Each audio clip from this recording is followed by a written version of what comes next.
शनिवार की सुबह अमेरिका के मिनियापोलिस में जब फेडरल एजेंट्स ने 37 साल के नर्स एलेक्स प्रेटी को गोली मार दी तो शुरुआत में कहानी कुछ और सुनाई गई थी और 24 घंटे के अंदर तस्वीर कुछ और ही बयां कर रही थी। और यही फर्क आज अमेरिका को अंदर से पूरी तरीके से जला रहा है। शुरुआत में ट्रंप प्रशासन ने वही पुराना तरीका अपनाया जिसे लोग अब अच्छी तरह पहचान चुके हैं। पहले इनकार करो फिर हमला करो, यही है डोनाल्ड ट्रंप की रीति। अलेक्जेंडर प्रेटी एक घरेलू आतंकवादी था जो कानून व्यवस्था पर हमला करने वाला था। होमलैंड सिक्योरिटी की मंत्री क्रिस्टी नियोम ने कहा कि वे लोगों को नुकसान पहुंचा रहा था। बॉर्डर पेट्रोल के बड़े अफसर ने कहा है कि यह कानून बलों का कत्लेआम करना चाहता था और व्हाइट हाउस के बड़े सलाहकार स्टीफन मिलर ने तो उसे सीधे कातिल और हत्यारा तक कह दिया। लेकिन फिर वही हुआ जिससे ट्रंप प्रशासन डरता है। कैमरे सच दिखाने लगे, मोबाइल वीडियोस सामने आने लगे और सोशल मीडिया पर वो दृश्य फैलने लगे जिन्हें देखकर आम अमेरिकन ये सवाल पूछने लगा कि अगर ये आतंकवादी था तो उसके हाथ में हथियार कहाँ था? अगर वो हमला कर रहा था तो वह ज़मीन पर पड़े आदमी की मदद क्यों कर रहा था? और यहीं से कहानी पलटनी शुरू हो गई। 24 घंटे के अंदर व्हाइट हाउस को एहसास हो गया कि इस बार पुराना खेल नहीं चलेगा, क्योंकि लोग अपनी आंखों से देख चुके थे। वीडियोस में साफ दिख रहा था कि एलेक्स प्रेटी मोबाइल से आईसीई एजेंट्स की रिकॉर्डिंग कर रहा था, एक महिला को जमीन पर गिरते देखकर उसकी मदद कर रहा था और तभी दोनों पर पेपर स्प्रे किया गया। और सबसे बड़ा सवाल यह है कि जब उसे जमीन पर गिराया गया तब उसके हाथ में कोई बंदूक नहीं दिख रही थी, जबकि प्रशासन दावा कर रहा था कि वो हथियार बंद था। डिपार्टमेंट ऑफ होमलैंड सिक्योरिटी ने कहा है कि उसके पास 9mm की पिस्टल थी और गोलियों की मैगजीन थी। लेकिन लोकल पुलिस ने भी माना कि मिनेसोटा के कानून के तहत अगर किसी के पास परमिट हो तो हथियार रखना गैर कानूनी नहीं है और एलेक्स एक कानूनी गन ऑनर था। अब यहीं से सस्पेंस पैदा हो रहा है। अगर वो कानून के तहत हथियार रख सकता था तो उसे आतंकवादी क्यों कहा गया? अगर वो हमला नहीं कर सकता था तो उसे गोली क्यों मारी गई? और यही सवाल अब पूरे अमेरिका में आग की तरह फैल चुका है। एलेक्स के माता पिता ने बयान जारी कर कहा कि हमारे बेटे के बारे में जो कुछ भी बोला जा रहा है वो सरासर झूठ है, वह घिनौना और पूरी तरीके से शर्मनाक है और हम चाहते हैं कि सच्चाई सबके सामने आए। इस बयान ने कहानी को और भावुक बना दिया, क्योंकि एलेक्स कोई अपराधी नहीं था, वो एक आईसीयू नर्स था जो लोगों की जान बचाता था और अब उसी आदमी की जान ऐसे ले ली गई जैसे उसकी कोई कीमत ना हो। और जैसे जैसे वीडियोस सामने आते गए ट्रंप प्रशासन का सुर बदलने लगा। व्हाइट हाउस के प्रेस सेक्रेटरी ने पहली बार खुलकर स्टीफन मिलर की बात दोहराने से इनकार कर दिया और कहा कि पूरी जांच होगी तो अपने आप में बहुत बड़ा संकेत था, क्योंकि आमतौर पर यह प्रशासन पीछे हटता नहीं है। लेकिन इस बार हालात अलग थे। मिनियापोलिस के पुलिस चीफ ने साफ कहा है कि लोग अब थक चुके हैं, हमने सैकड़ों अपराधियों को बिना गोली चलाए गिरफ्तार किया है, ये तरीका टिकाऊ नहीं है। रिपब्लिकन नेताओं में भी बेचैनी दिखने लगी है। वॉरमोट के गवर्नर ने कहा कि ये या तो पूरी तरह नाकाम एक मामला है या फिर जानबूझकर जनता को डराने की कोशिश। और यूटा के सीनेटर ने कहा कि बिना पूरी जानकारी के दिए गए बयान कानून व्यवस्था पर भरोसा तोड़ते हैं। धीरे धीरे ट्रंप प्रशासन ने कहानी का फोकस बदल दिया। अब एलेक्स की जगह डेमोक्रेट्स को दोषी ठहराया जाने लगा है। ट्रंप ने सोशल मीडिया पर लिखा है कि ये डेमोक्रेट्स द्वारा पैदा की गई अराजकता का नतीजा है। उपराष्ट्रपति ने भी वही लाइन दोहराई है और फिर एक बड़ा कदम उठाया गया। ट्रंप ने अपने बॉर्डर जोर टॉम हुकम को मिनेसोटा भेजने का ऐलान किया, जो पहले भी डिपोर्टेशन सिस्टम संभाल चुके हैं और जिन्हें थोड़ा संतुलित माना जाता है। ट्रंप ने कहा कि टॉम सख्त है लेकिन निष्पक्ष है और सीधे मुझे रिपोर्ट करेंगे। ये बयान दिखाता है कि ट्रंप अब माहौल को ठंडा करना चाहते हैं, क्योंकि सर्वे साफ बता रहा है कि जनता का मूड बदल रहा है। एक सर्वे के मुताबिक 61% अमेरिकन मानते हैं कि आईसी जरूरत से ज्यादा सख्ती कर रहा है और 58% लोग ट्रंप की इमिग्रेशन नीति से नाखुश हैं। यानी जिस मुद्दे ने ट्रंप को सत्ता दिलाई थी वही अब उनके लिए खतरा बनता दिख रहा है। मिनेसोटा के अटॉर्नी जनरल ने कहा है कि शायद अब बातचीत का रास्ता निकले क्योंकि हम यहाँ इसलिए हैं क्योंकि फेडरल सरकार ने अनुचित रुख अपनाया। और फिर एक और बड़ा संकेत मिला जब ट्रंप ने मिनेसोटा के डेमोक्रेटिक गवर्नर से बात की और कहा कि बातचीत अच्छी रही है और हम एक ही वेवलेंथ पर हैं, जो कुछ हफ्ते पहले तक सोचा भी नहीं जा सकता था।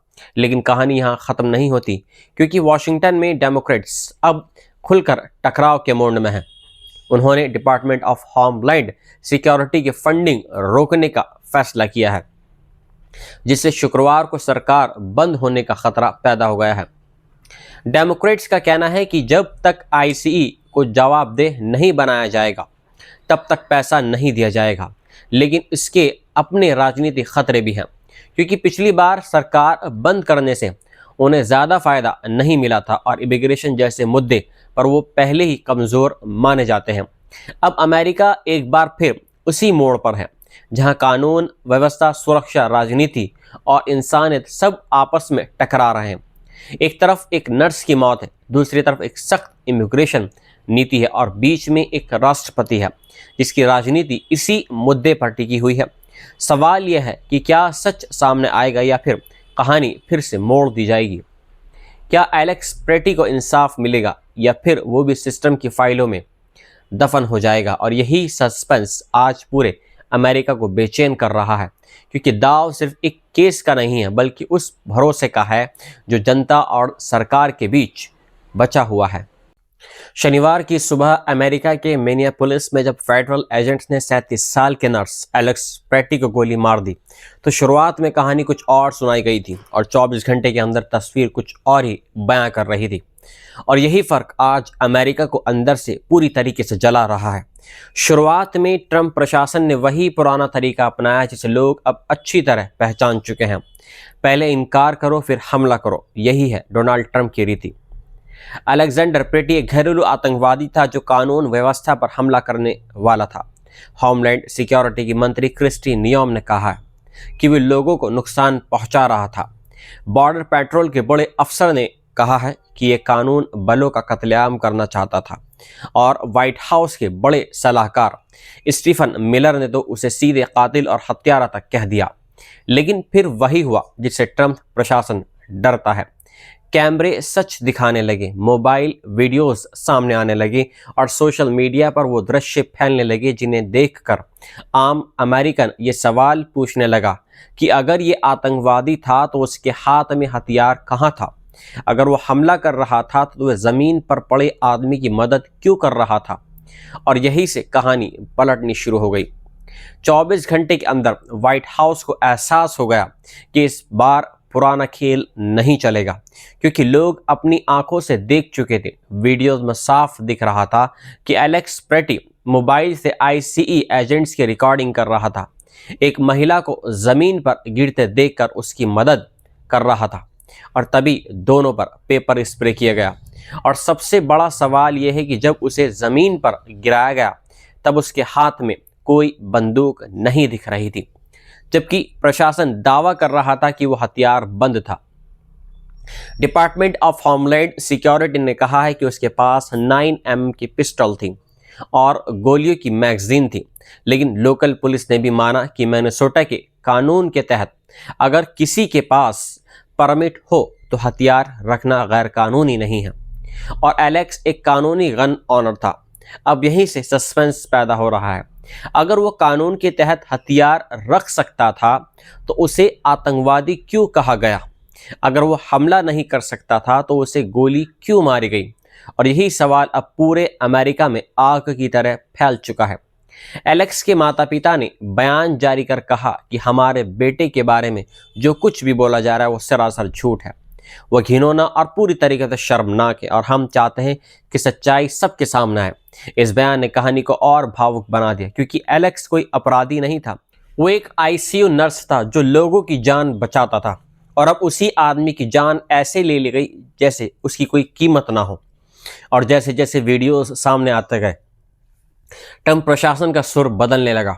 व्हाइट हाउस की प्रेस सेक्रेटरी ने पहली बार खुलकर स्टीफन मिलर की बात दोहराने से इनकार कर दिया और कहा कि पूरी जांच होगी तो अपने आप में बहुत बड़ा संकेत था क्योंकि आमतौर पर यह प्रशासन पीछे हटता नहीं है। लेकिन इस बार हालात अलग थे।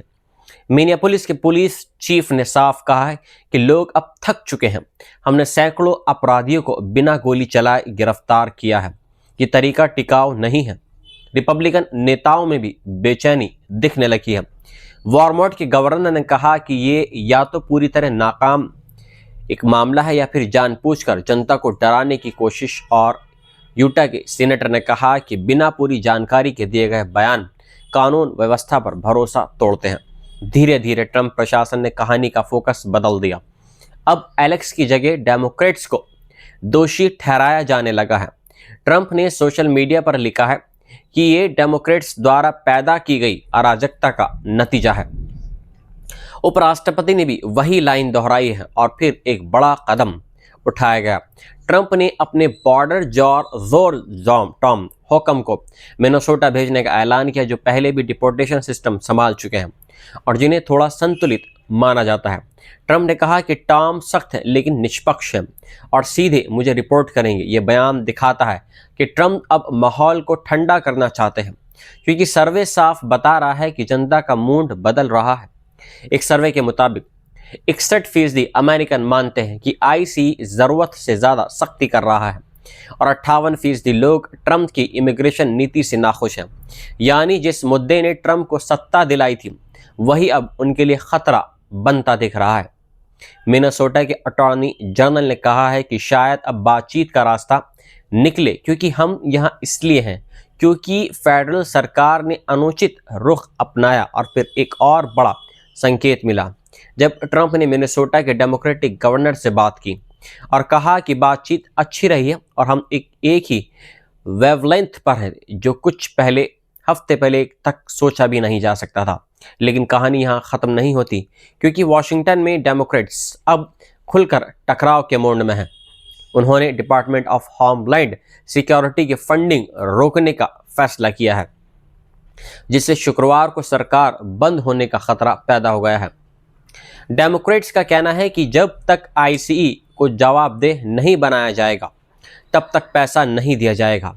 लेकिन इसके अपने राजनीतिक खतरे भी हैं, क्योंकि पिछली बार सरकार बंद करने से उन्हें ज़्यादा फायदा नहीं मिला था और इमिग्रेशन जैसे मुद्दे पर वो पहले ही कमज़ोर माने जाते हैं।